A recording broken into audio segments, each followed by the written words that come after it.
Hi everyone, my name is Marissa Williams, and today I want to talk to you about differentiating instruction. There's three things I kind of want to touch on. First is what differentiating instruction is.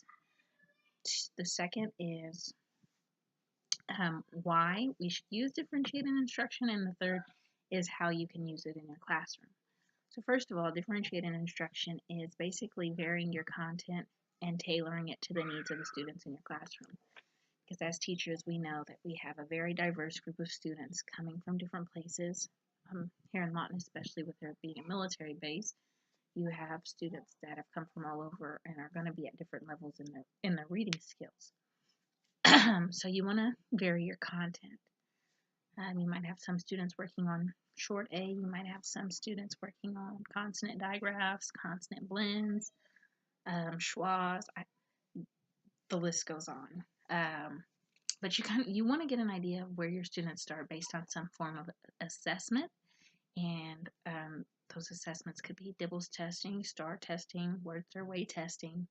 My favorite has been Literacy First because it tells me exactly where my student needs help and what skill after that they're going to move on to. So since these are flexible groups I'm going to put my kids in, I have an idea of where this student is going to need to go next and what group they're going to need to work with next once they finish mastering the skill that we're currently working on. So that's part of varying your content, is each group is going to be working on a different skill.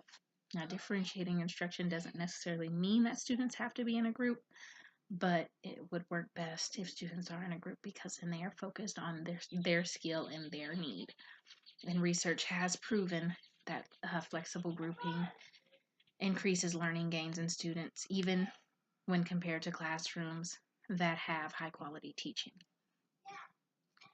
So you'll also want to vary your process, and your process is basically the how you're going to teach, your delivery. So you might use manipulatives with some groups. You might use whiteboards with other groups, pencil paper in some groups, but your teaching style is going to be different based on those student needs. We know with the lower levels, you need something more hands-on. So you might have them building words that you're working on when you're working on the short A. And maybe you have magnets and you're working with some kind of hands-on where they can touch and move the letters and make the sounds. With your higher groups, you might do something just as simple as having them sound out words and writing them on a whiteboard. They don't need to touch and manipulate the letters. So, and also based on that information, if you are working on spelling patterns, each group is probably going to be working on different spelling words and patterns. Um, and that's part of the varying the content. So we've talked about content, we've talked about varying your process, and you also want to vary the learning environment. So teaching in a small group itself is already one way to vary your learning environment. You also want to teach students the routines to work. So if they need help while you're working with a small group and they're at a independent group or some other station, literacy station, then they know what to do when they need help from you when you are busy. You also want to set clear guidelines for students working out in other groups outside of yours, and set designated areas where students know that when I'm in this area, I'm working quietly. But if I'm in this group, then I know that I can collaborate and work with my friends. Okay, you also want to provide materials in the classroom that reflect a variety of cultures. And just recently, we had read the chapter about English language learners. And so it's important for them to see themselves in the classroom in text and on posters, and so they can identify with it, with the materials.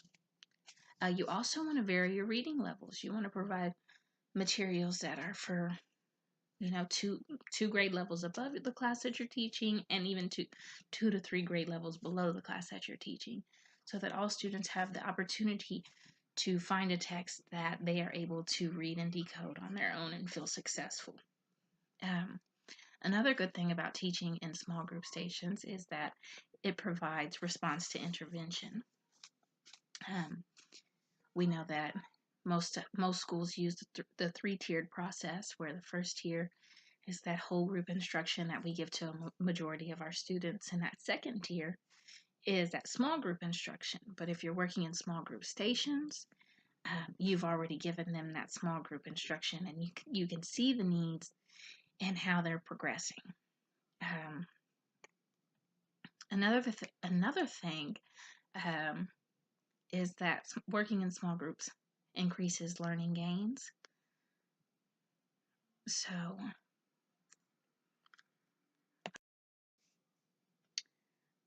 So increasing the learning gains is kind of one of the main reasons why we should use differentiated instruction.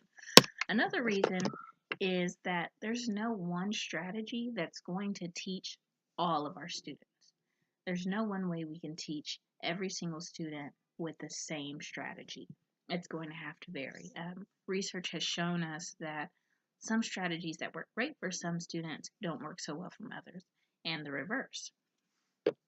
So we want to make sure that we're giving each child the opportunity to maximize their success. And the last thing we want to talk about is kind of how we can use it in the classroom and what it looks like. If we have a 90-minute reading block, we want to spend about 20 minutes, 15 to 20 minutes with each group. So that may mean you only have about 4 or 5 groups, maybe only 4. And that's okay with class sizes right now. The groups are a little bigger than we'd ideally want, but as long as there's no more than 7 students in the group, then it works out fine. You'll want to visit each group, like I said, about 20 minutes, and then work on the skill that they need. And I find it easier or beneficial to color code the group so the students know what group they're in based on their colors. So you may have a red group, blue group, green group, and yellow group. And each of those groups know that when they're visiting each station, if you have a paper assignment you want them to do, you may put the red groups in a red folder, the blue groups in a blue folder, so they know that when they get to that station, they get their folder, and that's the work that they work from. Or if they're in a word workstation, maybe their spelling words are written in a red marker, and so they see the words on the paper hanging, and they know they only are working on the words in red because they're the red group.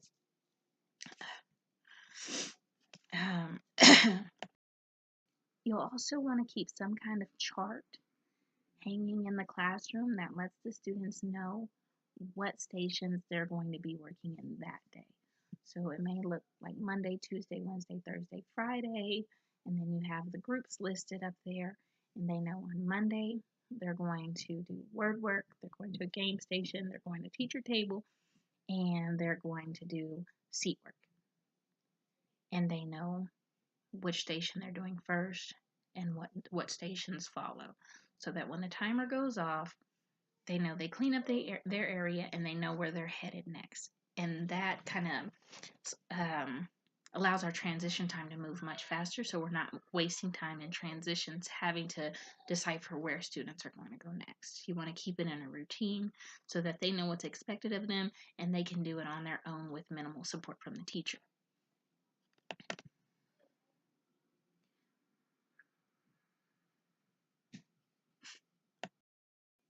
Also, as a part of your station procedures, you'll want to have some kind of signal that allows students to know that it's almost time to clean up or the time is coming, so that way they can start gathering themselves to go ahead and move on to the next station. And then they know when they get to the next station, there's a signal to let them know that the station needs to begin. You'll need to have some kind of hand signals for if they're getting too loud or they're not on task, and that way they know without you interrupting your group that they're too loud and they need to quiet down. Working with small groups does require a lot of preparation for the teacher, because you are having to plan for 4 different groups and 4 different reading lessons, or four different phonics lessons, 4 different comprehension lessons. Every time that you're teaching in a small group station, you're going to be having to plan for each of those groups separate. On top of the preparation, you're going to need to assess students frequently. That way, you can continuously move them and place them into the groups that they need to be in. That's part of the flexibility grouping or flexible grouping. You want to make sure that the student is not stuck in one group and has to remain there for the entire year. The group should change up as if one student masters the short A sound before the rest of his group, he needs to go ahead and move on to his next need without being held back. Now, I did say that many of the schools at many of the classes at my school do use flexible grouping, and they do use differentiated instruction in some classes. Now, some of the classes just do small group instruction, and they teach each group the same skill. The reason I wanted to focus on differentiating instruction is obviously because of the importance in the fact that it does increase learning gains, even opposed to high quality teaching, but also because um, at our school we send students on with their literacy folder, and each folder has the scores from their literacy first assessment the previous year. So if we incorporate that and we use small group instruction, I believe it'll make it easier on the teacher as we pass those folders along, because they see exactly where the student left off last year, and they know what skills they need to move on with next and where each student in the classroom will be starting.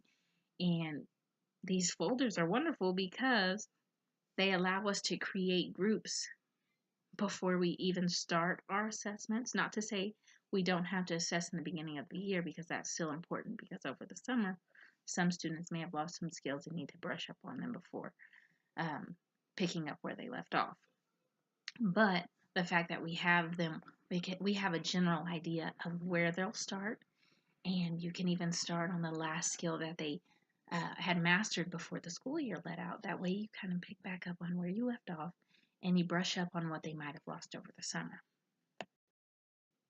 Now, since I did use YouTube to upload this video as opposed to using Zoom, I have gone ahead and attached a small PowerPoint that kind of talks about some of the points that I touched on today, the differentiating instruction and the different why it's important, how you can use it, what it is.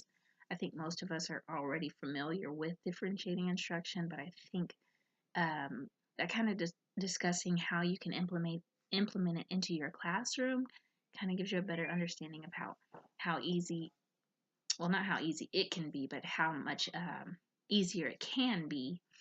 It's not going to be easy, especially not starting out, but it is important. And like I said, the most important thing is that it increases the learning gains of the student, which is why we all are teachers and why we go to school every day to do what we do. We want to maximize their success, and we can do that by working with them in these small groups and teaching them in the best way that they know how to learn. It's hard for us because we want to teach the way that we learn, but the way that we learn is not going to be the way that reaches our students every time. So we have to learn different ways to reach our kids, and like I said, maximize their success so that they can be better readers.